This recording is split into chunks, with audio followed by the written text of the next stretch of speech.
دیکھو اللہ تمہیں یہاں تک اس لیے نہیں لایا تاکہ تم مایوس ہو کر ہمت ہار جاؤ۔ تمہیں کیا لگتا ہے کہ تم آج جہاں ہو وہاں بے وجہ ہو؟ تم خود یہاں تک نہیں پہنچے ہو بلکہ تمہیں یہاں تک لایا گیا ہے۔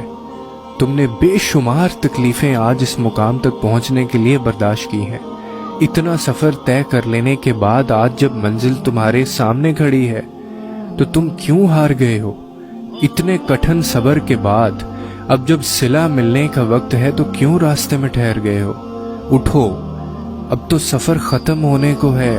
اب تم منزل کی نہیں بلکہ منزلیں تمہاری منتظر ہیں۔ اب تمہیں معجزوں کا نہیں بلکہ معجزوں کو تمہارا انتظار ہے۔ اب کن تمہاری ایک آخری دعا کا ارادہ باندھے ہوئے ہے کہ یہاں تم مانگو اور وہاں تمہیں منہ سے نکلی پہلی فریاد پر نواز دیا جائے۔ اب صبر کے زمانے گزر گئے ہیں، اب صلے ملنے کا وقت ہے۔ اب بات سسکنے کی نہیں رہی، اب قبولیت کا وقت ہے۔ اب مسافتیں ختم ہونے کو ہیں، اب آنسوؤں کے مسکراہٹوں میں بدلنے کا وقت ہے۔ کسی اور کا نہیں، اب یہ تمہارا وقت ہے۔ ہزاروں مایوس لوگوں میں سے اگر اس نے تمہیں دعا کی توفیق دی ہے تو پھر وہ کیسے تمہاری دعا کو رد کر سکتا ہے؟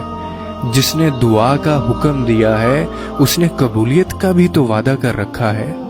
تو پھر اس دل کو منا لو یقین پہ اور اس کو اپنی رضا میں راضی کر لو۔ اگر اس نے راضی نہ ہونا ہوتا تو وہ تمہیں کبھی بھی منانے کا اشارہ نہ دیتا، اور وہ یقیناً تمہیں وہ سب دینے والا ہے جس کے لیے تم راتوں کو اٹھ اٹھ کر رویا کرتے تھے۔